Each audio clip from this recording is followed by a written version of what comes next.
Thanks to everyone who is joining us this evening. I'm Tara Deegan with the New York City Department of Environmental Protection's Bureau of Public Affairs and Communications.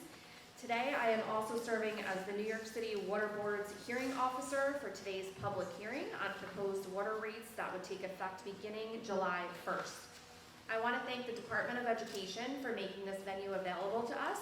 This meeting is being recorded, and an audio recording and transcript of this meeting will be made available on the board's website at nyc.gov/NYC Waterboard. We've also placed several documents in the official record, including a notice appointing me as the hearing officer, verified copies of the public notices placed in newspapers, a draft of the rate schedule listing the rates and billing policies for the coming year, a public information booklet describing the proposed rates, and copies of the written testimony received by the board so far. The draft rate schedule and the public information booklet are also available on the board's website, as is a copy of the presentation you will be hearing today. The program for today includes two sections. First, senior representatives from DEP will present the proposed water rates for the fiscal year beginning July 1st, 2024. Then members of the public will have an opportunity to make a statement. The purpose for this hearing is to allow the public to present their viewpoints and opinions on the proposed rates. We are here to listen, to take notes, and to compile a record of the testimony. This is not intended to be a debate, and we won't be able to respond directly to questions or engage in an open discussion here. If you wish to speak but haven't yet registered for a speaking slot, you still have an opportunity to do so. Just see the DEP staff at the table with the computer and printer. They will add you to the list of people scheduled to speak today. If you would like to provide testimony today but prefer not to speak at the microphone, you can provide us with written testimony either today or anytime up until June 7th. Testimony can be sent to the board by sending an email to nycwaterboard@dep.nyc.gov or by ground mail to 59-17 Junction Boulevard, 8th floor, Flushing, New York, 11373. We have several members of the board here with us today, including Acting Chairman Ju-Kei Soo and Member Adam Freed.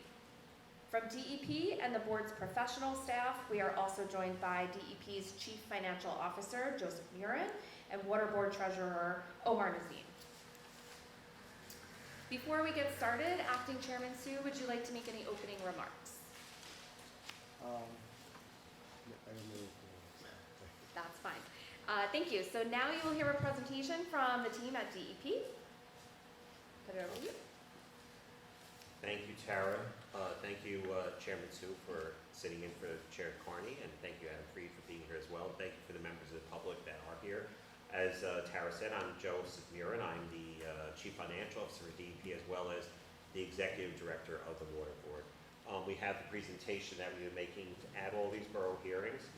So we'll begin with the slide, speaking to DEP's 2023 Water Quality Report highlights that, the city continues to have high-quality drinking water, and this is one of our primary purposes as the water and sewer system for the city of New York.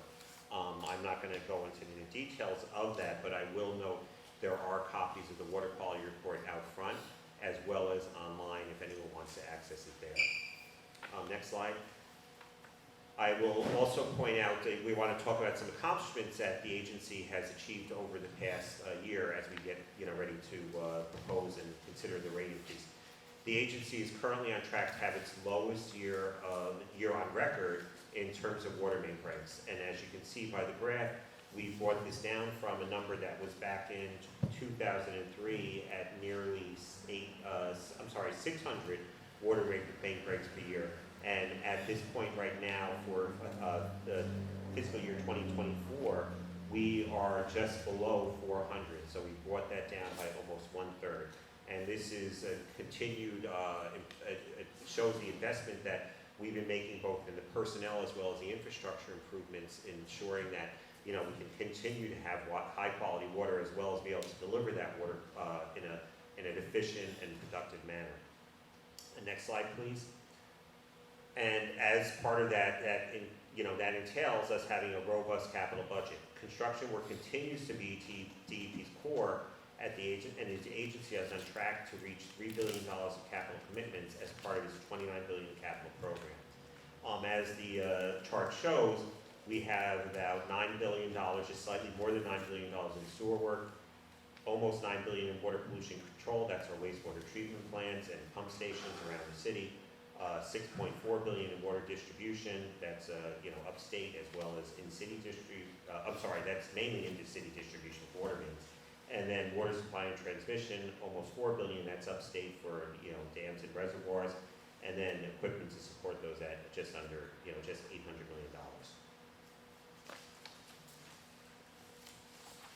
And as noted, sewer infrastructure continues to be a very large part of the agency's capital plan.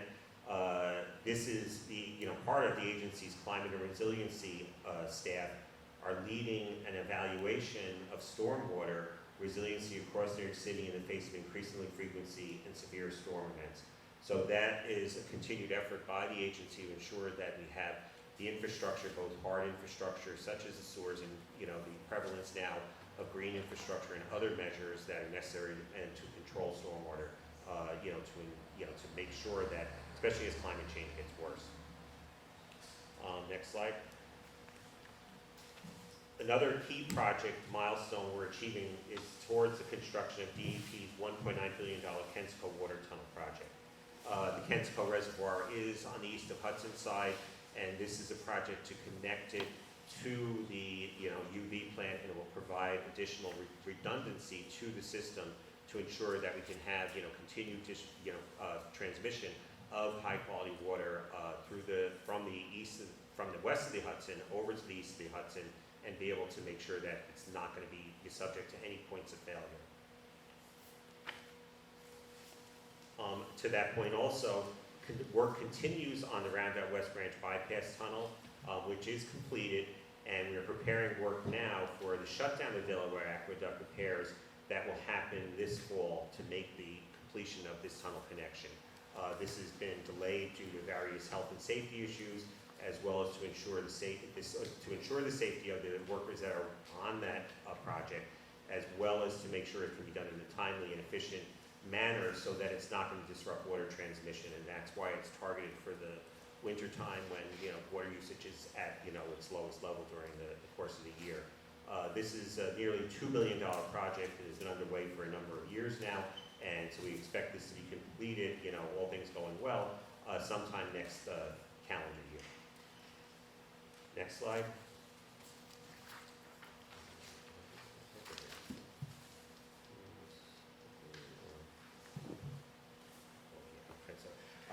We're also working on the Queens-Brooklyn section of the water tunnel number 3, which is fully funded for the current capital plan, with core construction work expected to be completed by 2027. This will enable us to have additional redundancy on water transmission for Tunnel 3, which has been completed, yet is not yet in operation. By the completion of these shafts, we'll be able to get that connected, and that will allow us to be able to have the opportunity to be able to look at tunnels 1 and 2 to see what repairs or other type of capital improvements may need to happen for those critical infrastructure.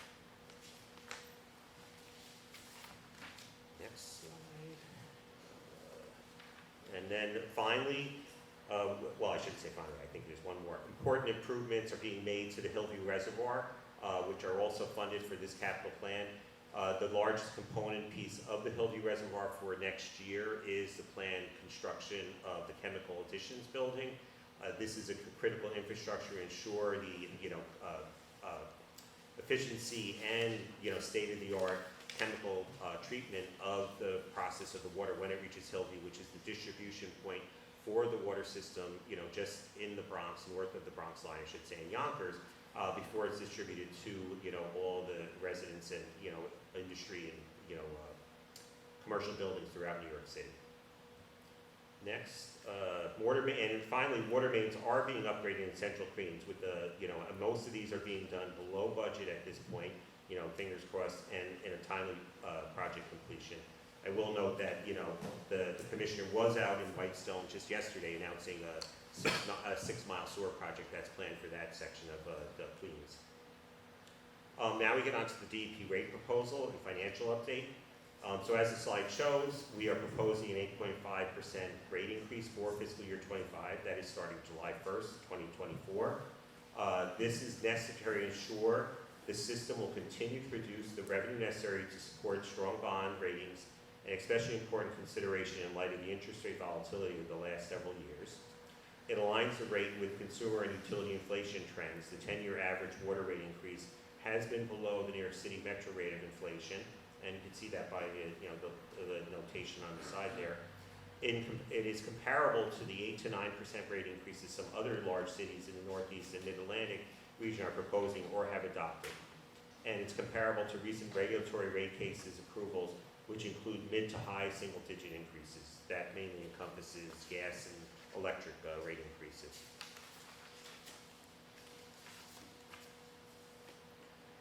So an element of driving this 8.5% rate increase is the importance to maintain revenue protection and customer service for DEP and for our ratepayers. To that end, it's important that we collect sufficient revenue to support both the capital program and the operations and maintenance system. As this chart shows, we had it, and it's as stated there, we did have an amnesty program that was put in place in 2023. We had a significant uptake of those customers who have been long outstanding debt, and that really kicked in. With about $105 million of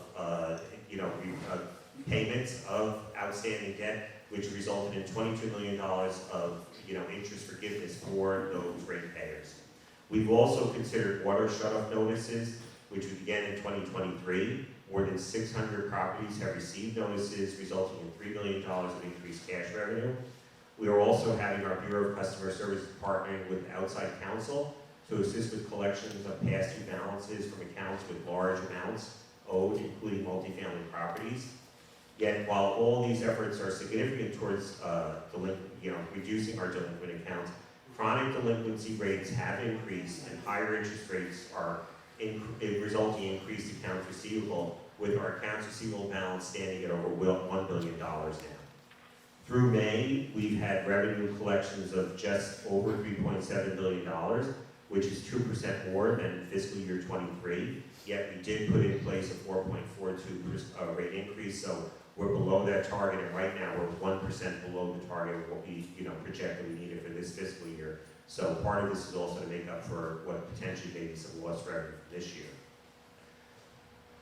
And then I wanted to talk, next slide, about water lien sales.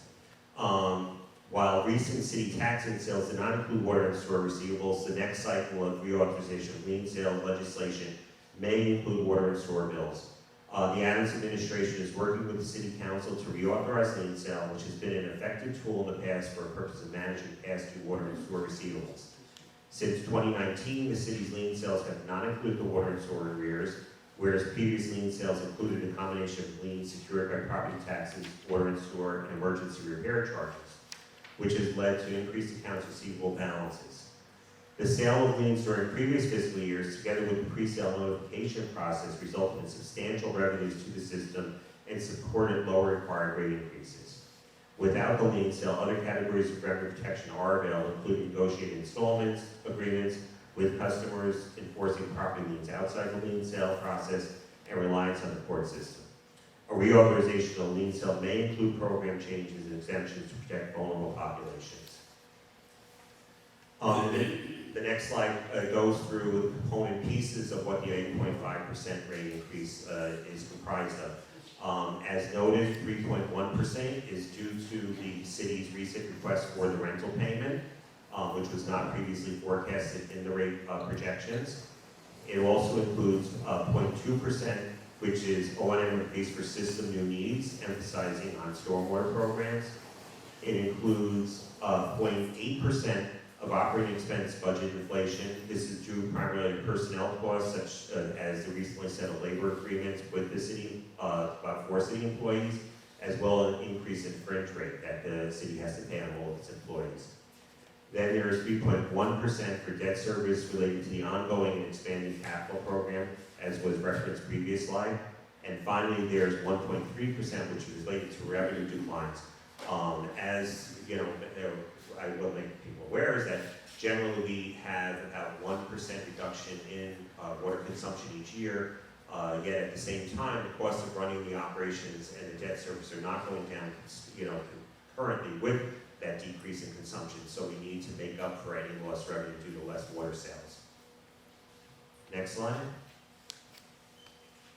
And as noted, the city's recent financial plan signaled an intent to include the rental as a recurring feature of the city's budget.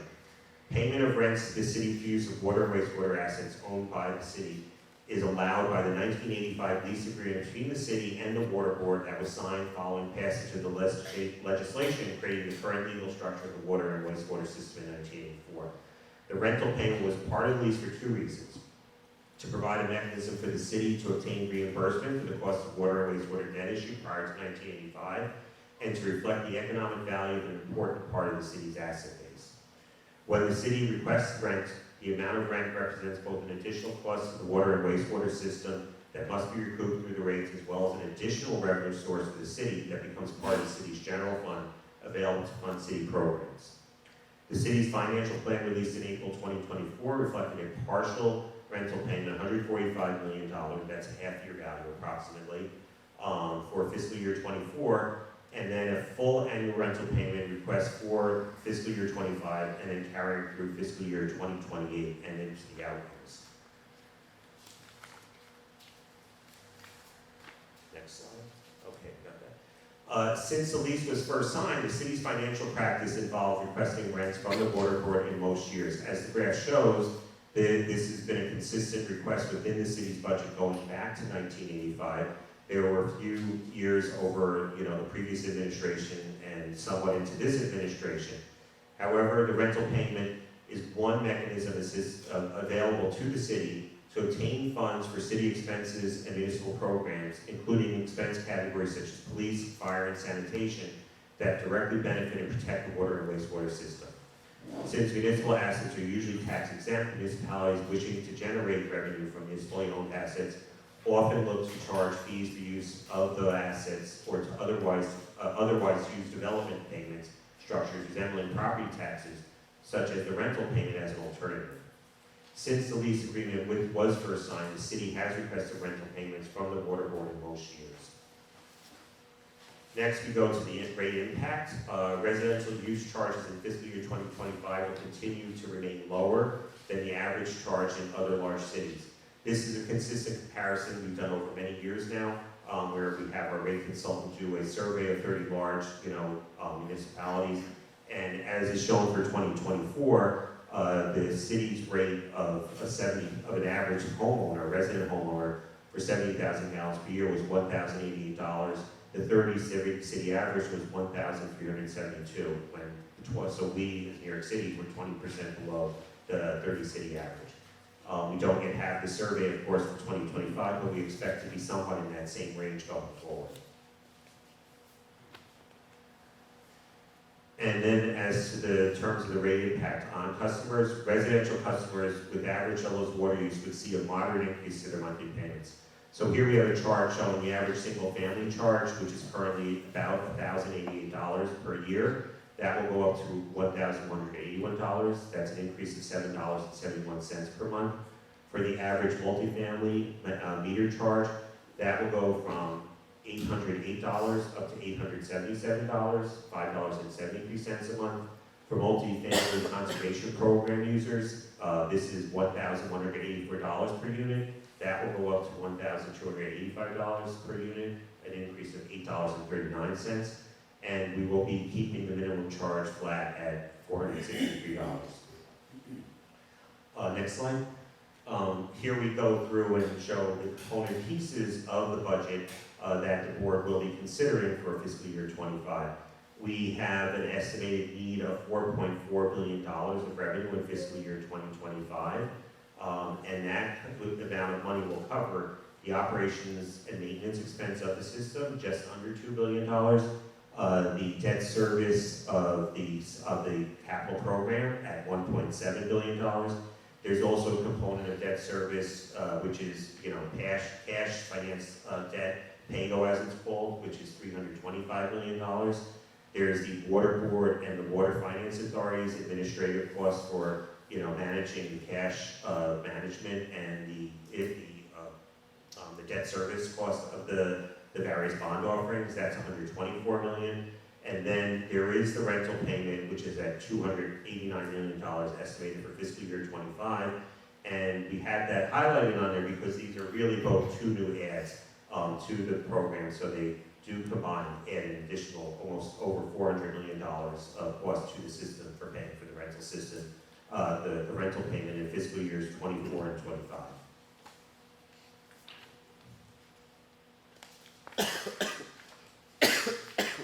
And I think I'm turning this over to you, Omar, right?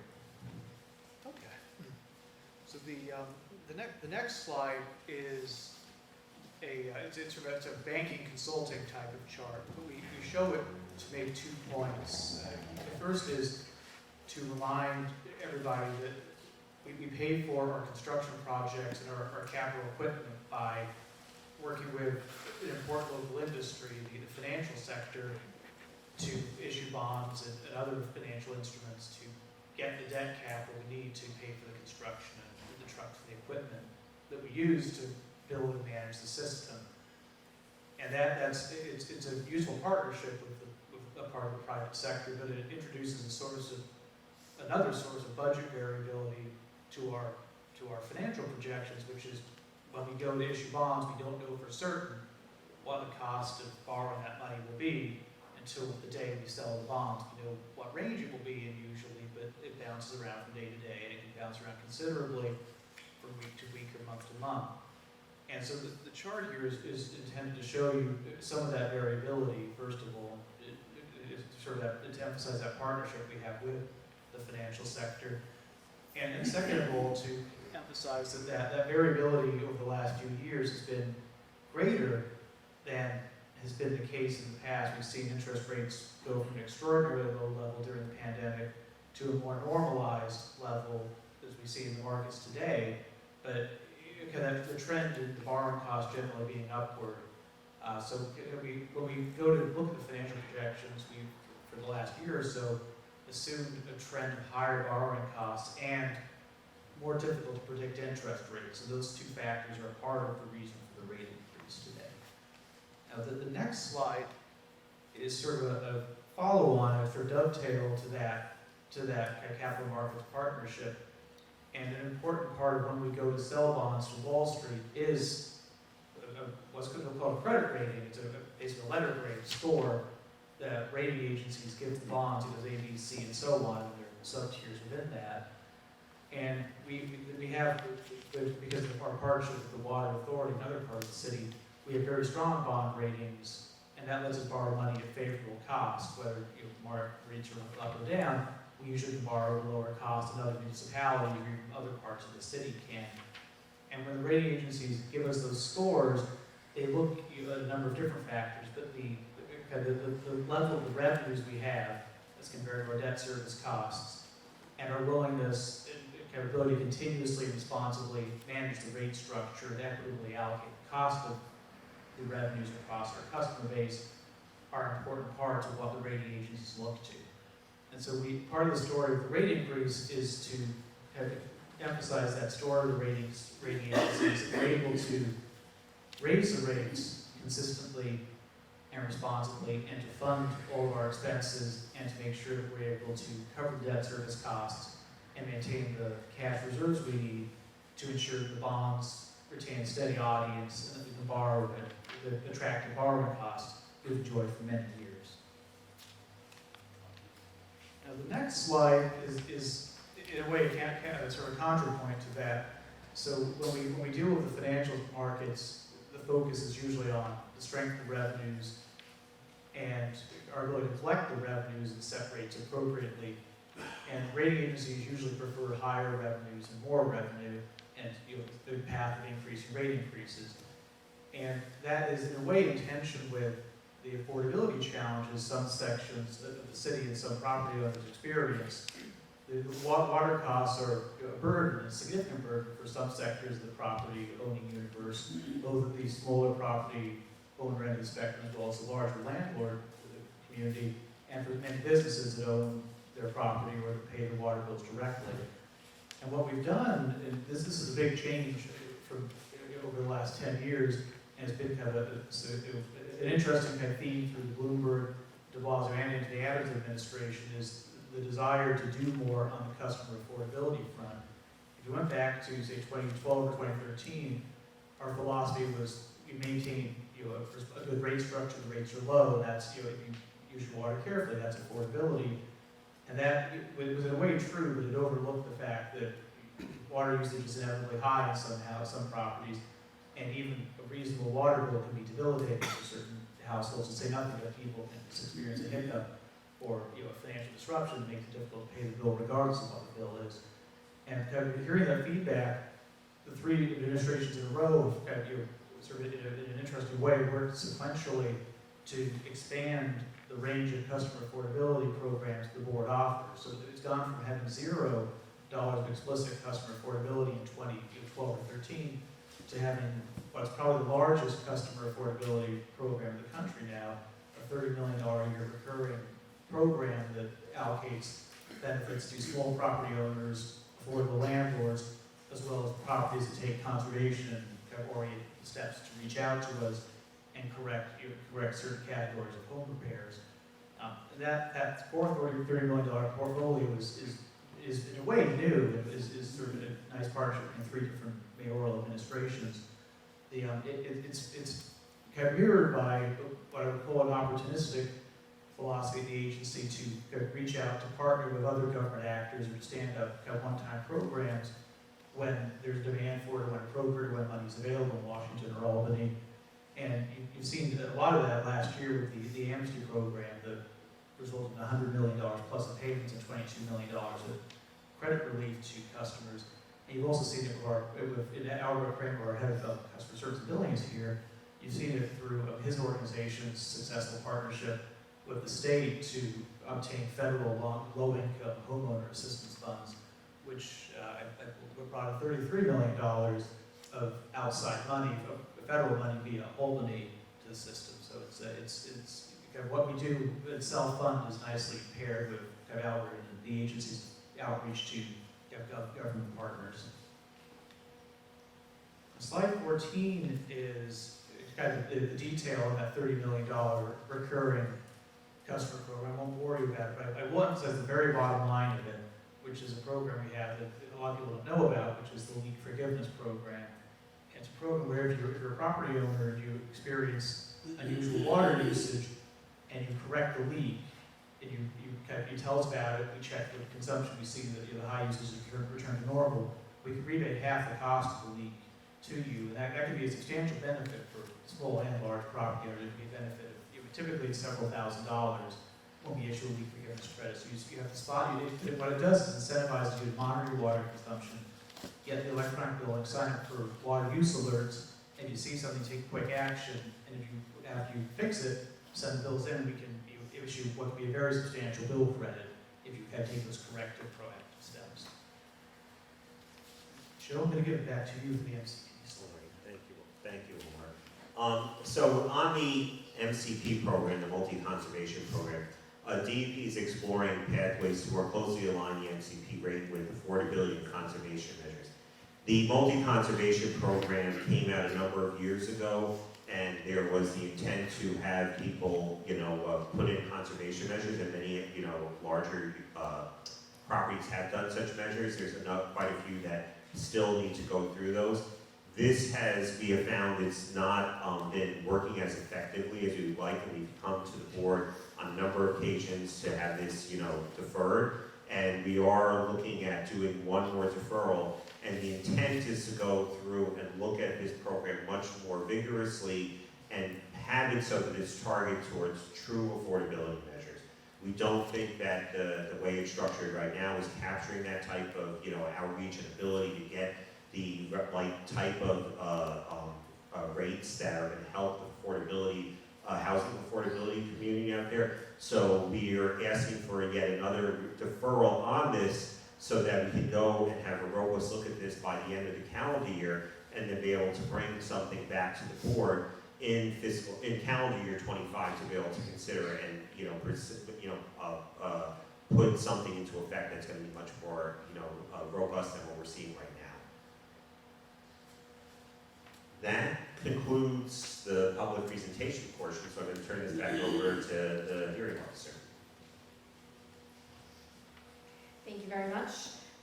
So now we'll turn to our public testimony portion of the hearing, and we have one pre-registered speaker, which is Councilmember James Gennaro, and you'll have 5 minutes.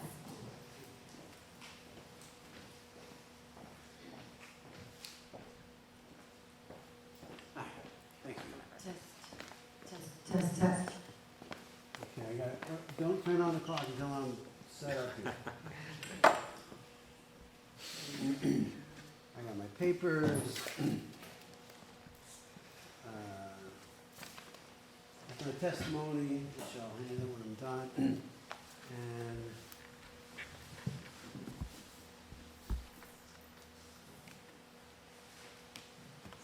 okay, am I good? Okay, hit it. My name is Jim Gennaro, Chair of the Committee on Environmental Protection, Resiliency, and Waterfronts. Nice to see all of you, Joe, board members, staff, and I'm not in a good mood tonight. And so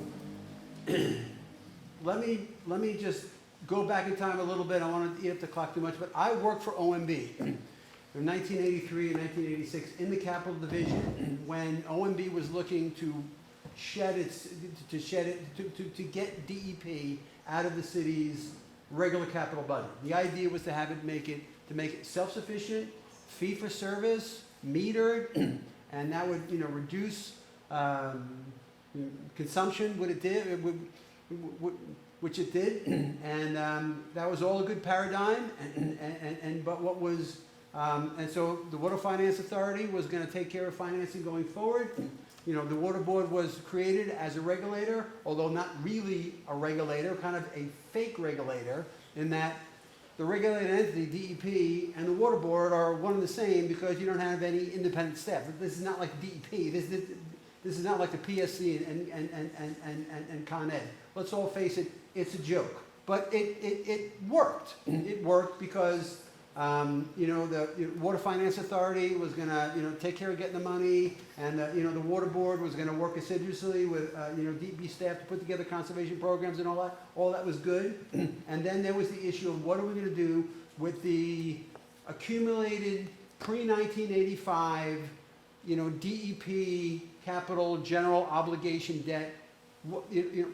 What's going to happen to that debt? And so the Water Finance Authority was like, we don't want it. That's not our debt. We're going to go forward. And so the city's like, hey, the ratepayers are going to pay for this somehow. And so hence the Water Board concept, hence the rental payment was brought into existence for the purpose, of paying down the pre-1985 DEP general obligation debt. And that was set in statute as equal to exactly the debt service on that debt per year, and that's what it was for many years. But they built a Trojan horse into it, and I was at OMB when it happened. And that was, the rental payment was going to equal either, and this is the benefit of everyone here in the media, whatever, so they know the whole story behind this. And so the rental payment was going to equal the debt service on the pre-1985 pile of debt, or 15% of the Water Finance Authority debt, whichever was higher. So when this started out, it was all great, because the DEP pre-1985 debt was like this, the Water Finance Authority debt was nothing, but it was known at OMB that down the road that the rental payment was going to become a cash machine, for the city's general fund. And so we went through the Bloomberg years. That's when the lines crossed. It wasn't really much of a big deal at that point, because maybe the rental payment, which was now the 15% of the Water Finance Authority debt. So Bloomberg would get like $100 million, and then there was $80 million of the pre-1985 debt. So Bloomberg would divert like, $20 million into the general fund. It wasn't a big deal. And so de Blasio comes in, and remember, like the lines have shifted, like the pre-1985 debt is paid off. So Bill de Blasio said, we have to right this wrong. We can't just be taking water and sewer money and sending it into the general fund and like just pretend it's okay. Because it isn't. And so now, and Adams comes in, first budget, doesn't ask for rental payment. Second budget, doesn't ask for rental payment. And now, now most of the way through that rental payment, now he's saying like he needs the money, he needs the $440 million in this year. And if you look at the thing here, it says, so $440 million, if that's going to be, pay as you go, then that should be 11 points on the rate right there. So you're not even like balancing it. So you're going to take $440 million, you're going to do, 3.1%, and then you're going to go, into the out years. And then we were told that it was just going to be a one-off. And now the mayor has come forward, and he said that he's going to do this every year. So my appeal, to the water board is this is your moment. You are the only entity that doesn't have an ulterior motive, whose only motive is to protect the ratepayers of New York City. Now, legally, you can't deny the mayor his money, but you can make a statement. You can resign. You can do what Jim Tripp, a former board member, tried to do 20 years ago when the lines crossed, which is that this can't happen. And I am demanding that this board do whatever it can, resign, make a statement, and make sure that this atrocity does not go forward into the future, because otherwise it'll be 10% on the rate just to cover the rental payment, and that undercuts DEP's ability totally to do the infrastructure build out that it needs to do, to go to 2.1 inch per capacity.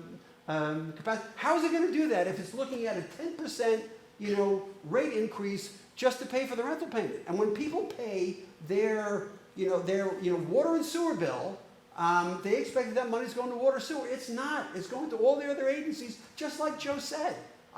And so you folks, as the board, as the only entity, so I'm asking you just for once to act like a real regulator and put the interests of the ratepayers first, and to make sure that water, and when people pay their water and sewer bills, it goes to water and sewer and not to all other agencies. And this, you have the capacity to use your bully pulpit, even though you don't have the legal authority to do that.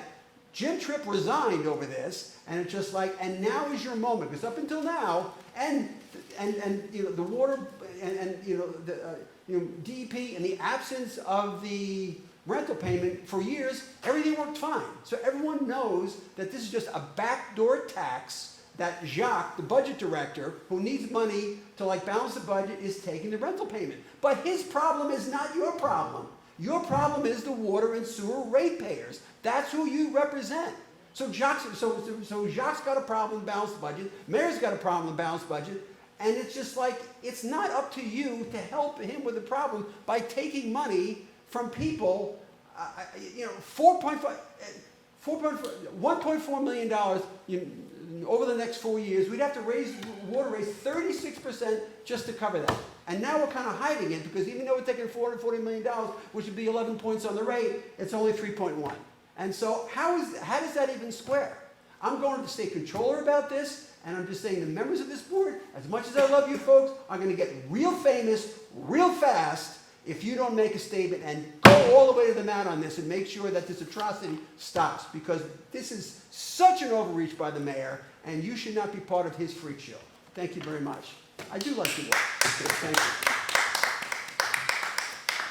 Thank you. Wait a minute, I got my testimony. Where do I put this? Okay. Thanks very much. I really am a nice guy. Okay. Thank you, Councilmember. I don't believe we have any other registered speakers this evening. No? Okay. Tara, Thank you for the extra time, I appreciate that. Apologies. Are there other people in the audience that do want to have an opportunity? Yeah, they are registered. Okay. You could come to the podium. Please state your name.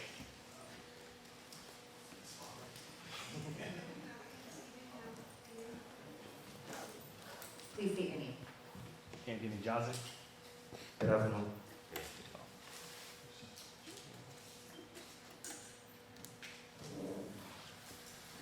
Yes, good afternoon. So, I'm a electrical contractor in East Elmhurst area, and most of my customers and family been homeowners in East Elmhurst area for over 50 years. So I have a few concerns. One of them is the rates of the water starting from July 1st, 2020. Effective July 1st, 2020, it was $3.99 for every cubic feet. Effective July 1st, 2021, it was $4.10 per 100 cubic feet. Effective July 1st, 2022, it was $4.30. Effective July 1st, 2023, it was $4.49. And the proposal for 2024 is $4.87. So during the pandemic, which a lot of working class lost their jobs and was unemployed, the rate stayed consistent on incline from 2020 to 2024, which is proposed, which is around an 18% increase. So during this time, there was construction being done in East Elmhurst area, such as Astoria Boulevard, and along a lot of residential streets, which was construction, and it caused a few issues. One of them was parking.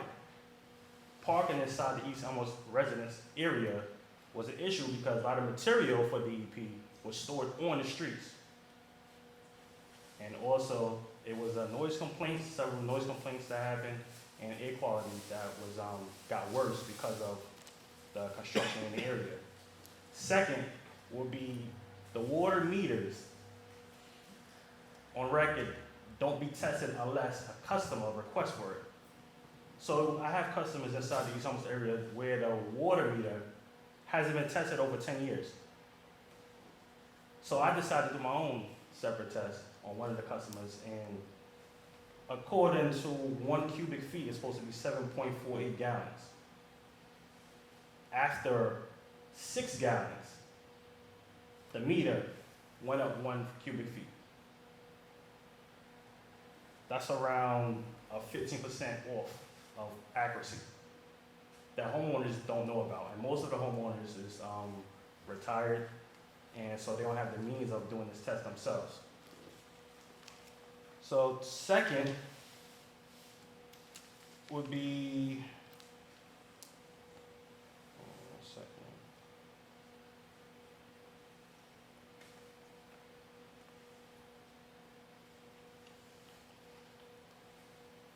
I guess I'm gonna conclude because I've got 1 minute and 50 seconds left. So in conclusion, for residents doing everything proper, paying taxes and being hard-working citizens, and paying their taxes on time and water bills on time, they are presented with and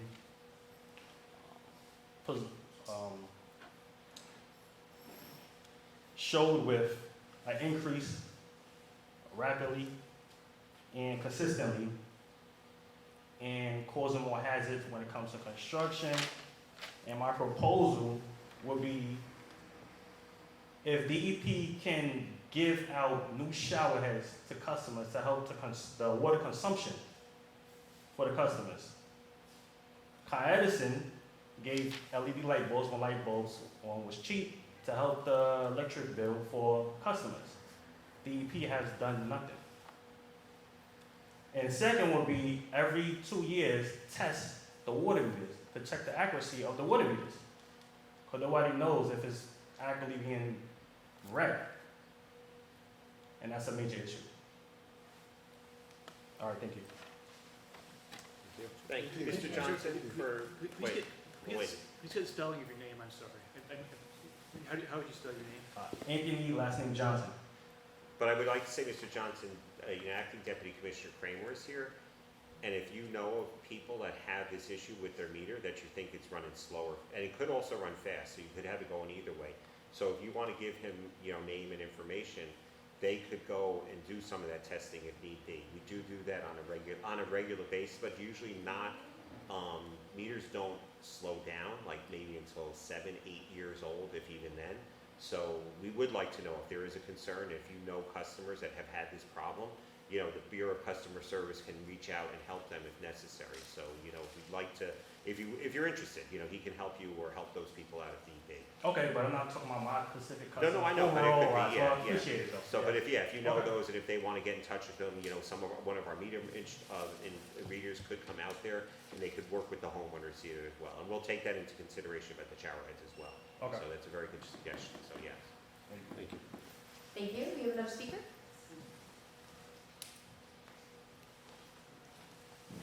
Please state your name for us. Yes, good evening, Hafiza Muhammad. I'm a family that has been involved in the East Elmhurst Corona community for over 50 years. And through those years, up until now, money as far as the infrastructure of the pipes, back in the 40s and the 50s, it was a guarded community. The houses didn't buy airspace. Most of the houses was one family. As far as this infrastructure in East Elmhurst Corona area, they have not changed the pipes. There's been hotels, there's been shelters, there's more water that's being used in the area. So in that accord, when the storm water comes, the sewers haven't even been gutted out. So all that water is backing up into the community, backing up into the homes. The president even had to come to Jackson Heights, where many people, 11 people died. The sewage system has not been given the infrastructure money to bring it to the population of the community. It has changed.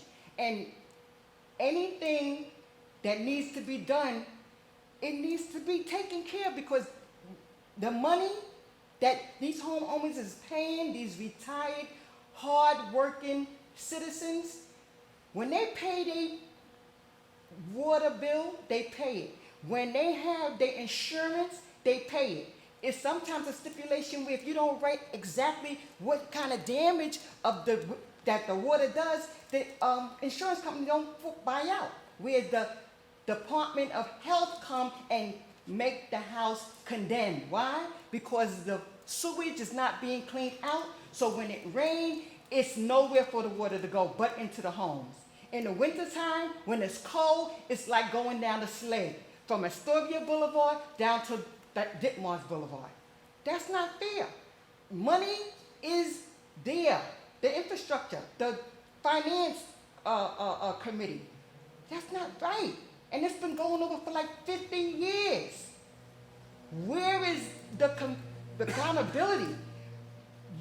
Whatever there is to be done, they also was told to one of our meetings, community meetings, that DEP has this storm water tank that is underneath the ground to redirect the water so that it will be controlled.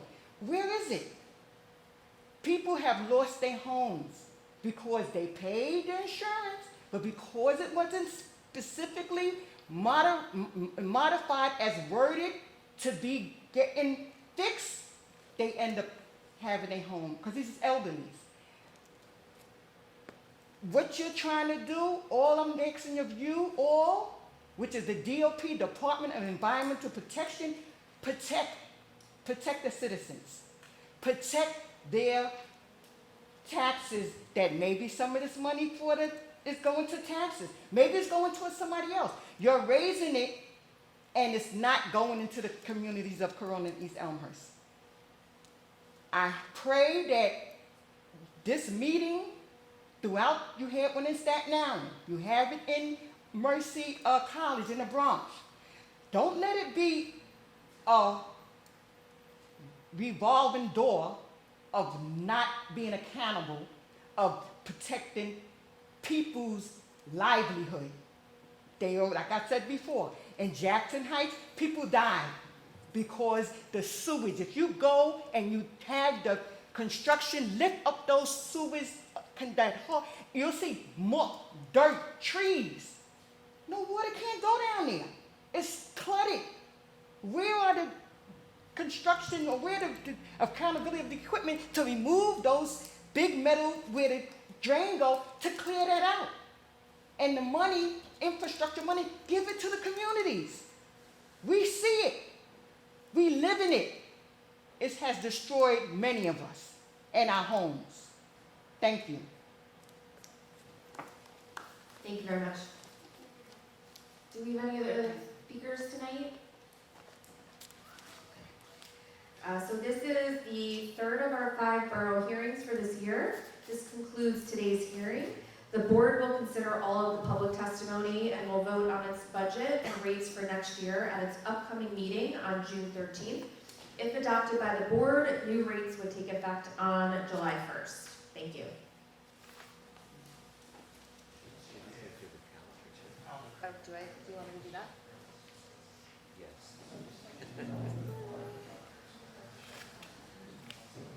Apologies, this is not the conclusion. We have a calendar of events. Do you want me to go through just this? Yeah, that, just those 2 parts, and then we got the other 2 hearings. Thank you, Tara. If I can see it.